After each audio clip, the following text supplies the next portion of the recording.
proposer une recette qui vient de mon père.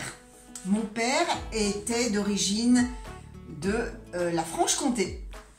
Et avec lui, il a ramené à la maison, je n'étais pas née à l'époque, c'était dans les années 60-62, une recette que sa mère faisait, donc ma grand-mère, un gâteau de pommes de terre.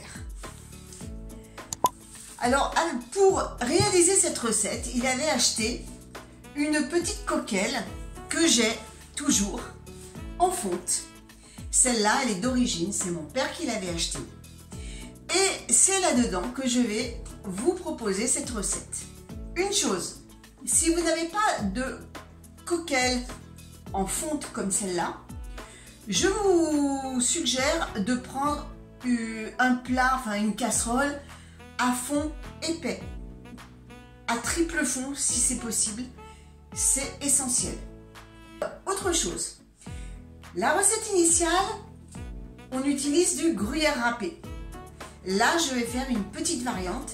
Je ne l'ai jamais fait. C'est aujourd'hui, je dis tiens, pourquoi pas? J'ai envie d'essayer autre chose. Je vais conserver quand même le fond de la recette, mais je vais la modifier en apportant non pas du gruyère râpé, mais du fromage à raclette. Alors, si vous voulez faire la recette initiale, c'est exactement la même, sauf que à la place du fromage à raclette, vous mettrez du gruyère râpé. Voilà. Et pour être dans l'esprit de Franche-Comté, eh bien vous mettrez du comté. Bien sûr, ça va de soi. Allez, je vais vous montrer les ingrédients. C'est parti. Alors, j'ai besoin de fromage à raclette. Il vous faut du thym. Alors, soit du thym en branche, là c'est du thym que j'ai émietté. Il vous faut du laurier sauce. Alors ça c'est tout du jardin, hein.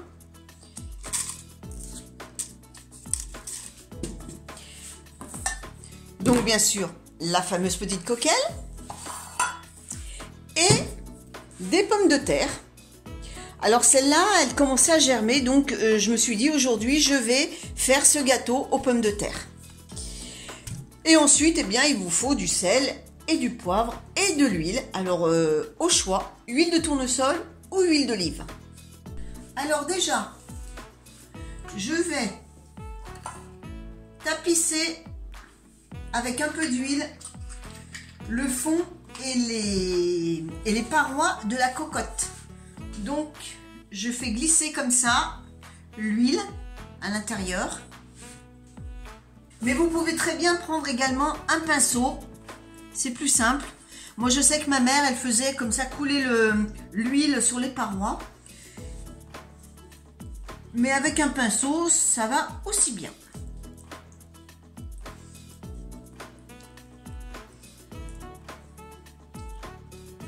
Voilà, une fois que les parois sont bien graissées, on va la laisser de côté et on va s'occuper des pommes de terre. Donc, je vais éplucher les pommes de terre.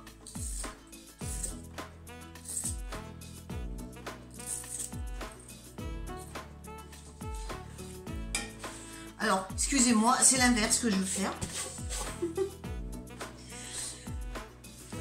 Ah, une chose.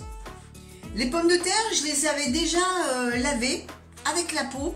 Par contre, je ne les lave. Une fois qu'elles sont épluchées, je ne les lave plus. Ben écoutez, je vous propose, on se retrouve dans quelques secondes, une fois que j'aurai épluché toutes mes pommes de terre. Voilà, mes pommes de terre sont épluchées.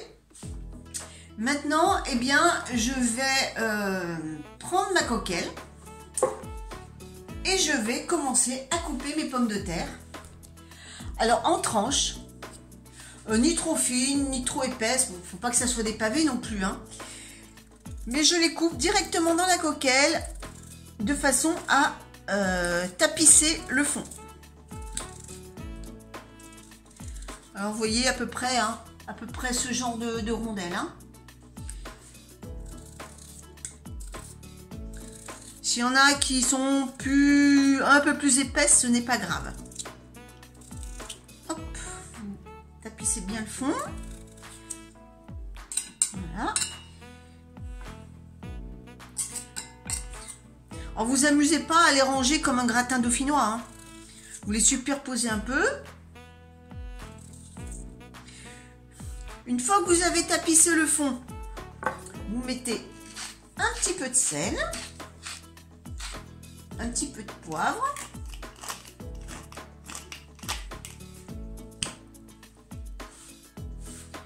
un petit peu de thym,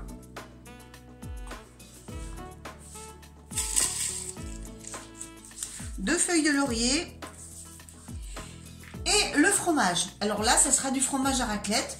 Donc là, je vais prendre un carré de fromage à raclette que je vais couper en lamelles et que je vais disposer dessus.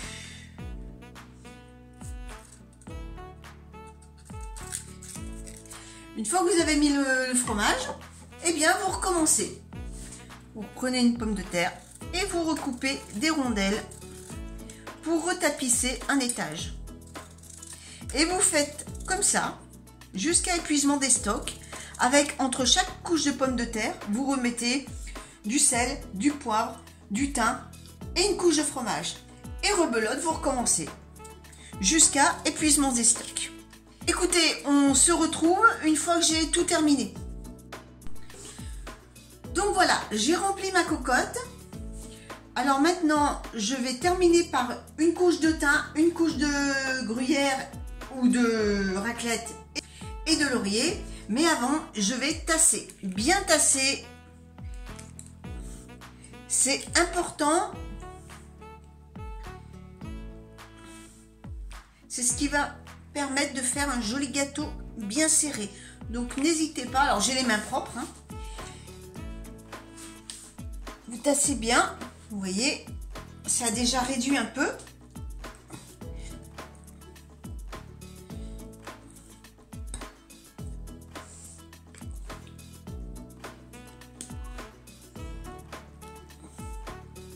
Une fois que c'est bien tassé, attendez, je vais m'essuyer les mains.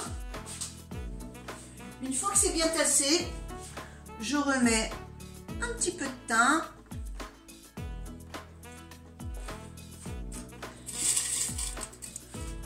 Feuille de laurier. Et je complète par du fromage à raclette.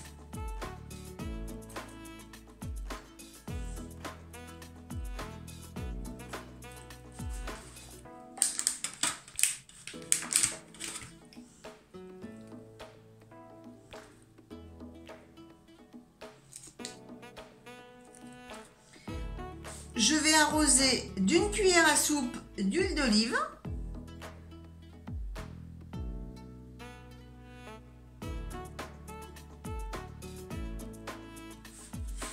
Et on va mettre à cuire. Donc je mets sur ma plaque. Vous allez entendre crépiter. Je mets à feu vif. Dans un premier temps pendant 5 minutes. Là vous entendez crépiter. Alors pour ceux qui ont des coquelles comme ça en fonte, je vous déconseille de les passer au lave-vaisselle, que ça rouille. Moi celle-là, je la fais tremper et je la lave direct et ensuite je la range. Là, je décolle un peu.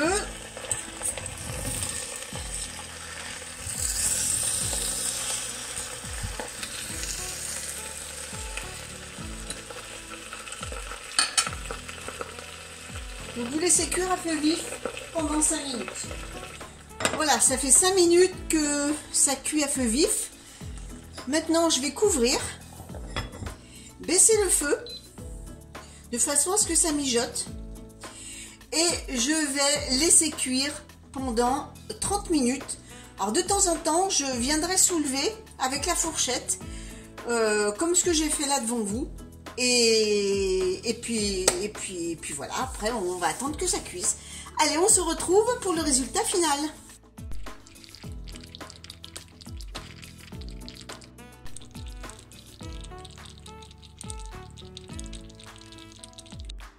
Pour savoir si les pommes de terre sont cuites, il suffit de planter la lame d'un couteau Et si le couteau rentre facilement, c'est que les pommes de terre sont cuites. Là, je viens de faire le test. Les pommes de terre sont cuites. Par contre, le rendu n'est pas du tout le même qu'avec du gruyère. En fait, ça fait beaucoup de liquide. Le fromage a fondu. Et je vais le laisser reposer. J'ai arrêté le feu. Je vais le laisser reposer. Et de façon à ce que le fromage se redurcisse un peu. Vous savez, comme la raclette. Quand vous prenez votre raclette, vous la mettez sur votre pomme de terre. Et bien, au bout d'un moment, elle se fige. Et bien là, c'est ce que je souhaite arriver à faire. J'espère qu'elle ne va pas rester liquide. Je vous dis, c'est la première fois que je le fais avec du fromage à raclette. Hein. Si vous voulez vraiment faire la recette initiale, prenez du comté ou du gruyère râpé. Et là, franchement, le rendu, il sera top. D'ailleurs, en fin de vidéo, je vous mettrai les deux photos. La photo avec le fromage à raclette et la photo avec le plat que j'avais fait avec du gruyère. Et vous pourrez comparer. Allez, on regarde.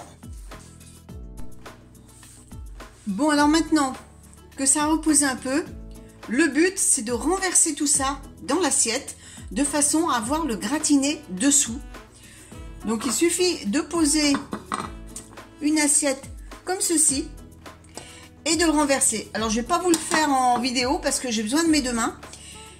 Je vous reprends tout de suite après.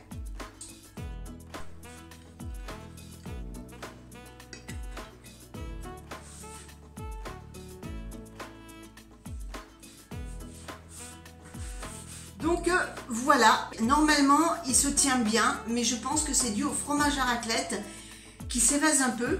Ça ne peut pas être mauvais puisqu'il n'y a que des bonnes choses à l'intérieur. Et bien sur ce, je vous laisse, je vous souhaite à tous un bon appétit et on se donne rendez-vous mercredi prochain pour une autre recette. À bientôt tout le monde! Alors, le retour, puisque je viens de manger ma part. Eh bien franchement, c'est trop bon. Gruyère ou raclette, c'est vraiment très bon. D'ailleurs, j'ai un adepte, hein, mon mari, il adore, ça le rend heureux ce genre de plat. Mais je vais mettre quand même un bémol, pas au niveau du goût, mais au niveau de la préparation. Je trouve que le fromage à raclette rend beaucoup plus de liquide, fond beaucoup plus vite que le comté ou le gruyère. C'est pour ça que j'étais obligée de le laisser reposer. Mais à part ça, c'est vrai que le plat est vraiment goûteux. Alors maintenant, ben, libre à vous hein, de choisir le fromage que vous voulez, mais je vous conseille déjà de le faire avec du gruyère. Franchement, vous allez voir, vous n'allez pas être déçus du voyage. Allez, sur ce, eh ben, je vous re-souhaite bon appétit. Et puis, on se donne rendez-vous la semaine prochaine. Allez, salut tout le monde!